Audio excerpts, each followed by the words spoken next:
आखिर एक माँ ने क्यों ली अपने बच्चे की जान, अपने ही हाथों किया अपने 4 साल के बच्चे का कत्ल। क्या थी कत्ल की वजह? दोस्तों, आईने के सामने की सतह जितनी ही साफ होती है, उसके पीछे का हिस्सा उतना ही बदरंग होता है।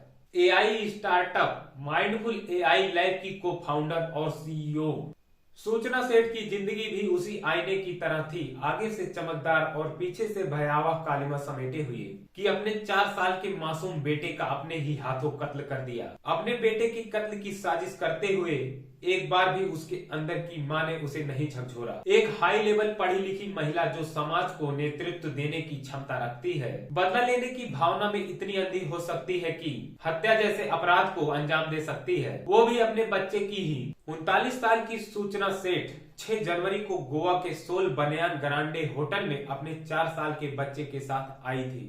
8 जनवरी को जब उसने होटल से चेकआउट किया तो उनके साथ उनका बेटा नहीं था। होटल के स्टाफ ने जब उनसे उनके बेटे के बारे में पूछा तो उन्होंने बताया कि गोवा के फोतार्ड में वो एक रिश्तेदार के घर पर है। फिर उसने रिसेप्शनिस्ट से कहा कि उसके बेंगलुरु जाने के लिए कोई टैक्सी बुक करवा दे, तो रिसेप्शनिस्ट ने कहा कि टैक्सी महंगी पड़ेगी, आप फ्लाइट लेकर चली जाइए, वो सस्ती पड़ेगी। मगर सूचना सेठ ने बाय रोड जाने पर जोर दिया तो उनके लिए एक कैब बुक करवा दी गई। सूचना अपना सामान लेकर निकली। उधर हाउसिंग स्टाफ उनका छोड़ा गया रूम साफ करने गए तो वहां खून के धब्बे मिले। स्टाफ ने इसकी जानकारी होटल के ओनर को दी, जिसके बाद ओनर ने पुलिस को तुरंत इन्फॉर्म कर दिया। जिसके बाद पुलिस ने तुरंत उस कैब ड्राइवर को फोन लगाया और उससे कहा कि वो जिस मैडम को लेकर जा रहा है उनको बिना बताए वह कैब को कर्नाटक के चित्रदुर्ग पुलिस स्टेशन में ले जाए। ड्राइवर ने पुलिस के इंस्ट्रक्शन पर कैब को पुलिस स्टेशन पर ले जाकर खड़ी कर दी, जिसके बाद पुलिस ने सूचना को तुरंत गिरफ्तार कर लिया। सूचना के सामान की तलाशी लेने पर पुलिस को बच्चे की लाश उसके बैग में मिली।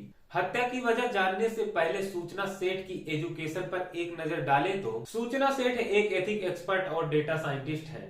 इसका उनके पास 12 साल का एक्सपीरियंस है। वह डेटा एंड सोसाइटी में मोजिला फेलो, हार्वर्ड यूनिवर्सिटी के बर्कमैन क्लेन सेंटर में फेलो और रमन रिसर्च इंस्टीट्यूट में रिसर्च फेलो रह चुकी हैं। ऐसी टैलेंटेड लड़की की शादी साल 2010 में वेंकट रमन के साथ हुई थी, जो एक एआई डेवलपर है। शादी के बाद दोनों में वैसी ही नोकझोंक चलती रही जैसा कि आम भारतीय परिवारों में होता है, लेकिन क्या पता था कि ये नोकझोंक एक दिन बच्चे की जान ले लेगी। शादी के 9 साल बाद सूचना सेठ ने 2019 में एक बेटे को जन्म दिया, मगर बेटे के जन्म के बाद पति पत्नी के बीच झगड़े और बढ़ गए। 2020 से पति पत्नी के बीच झगड़ा इतना बढ़ गया कि दोनों ने तलाक ले लिया। कोर्ट ने बच्चे की कस्टडी सूचना सेठ को दी और आदेश दिया था कि वेंकट रमन हर रविवार को अपने बेटे से मिल सकता है।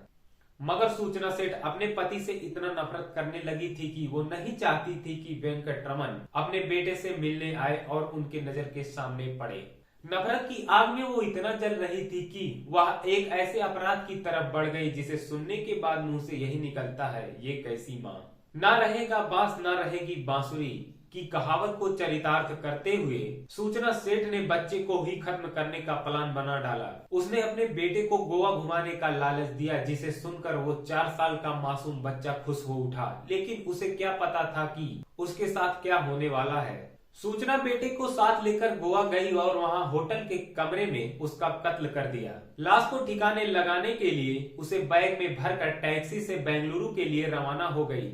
या तो होटल स्टाफ की तेज तर्रारी काम आ गई कि पुलिस ने उन्हें लाश के साथ रास्ते में धर दबोचा। दोस्तों, ऐसी ही तमाम कहानियां आज भारतीय समाज में बढ़ती जा रही हैं, जहां माँ बाप के बीच चल रहे झगड़े का खामियाजा उनके मासूम बच्चे को उठाना पड़ता है। तो दोस्तों, ये थी कहानी एक ऐसी माँ की जो नफरत और जलन की आग में इतना जल रही थी कि उन्होंने अपने बच्चे तक को नहीं छोड़ा। बाकी दोस्तों, आज की वीडियो में इतना ही। मिलते हैं दूसरी वीडियो में एक नई कहानी के साथ।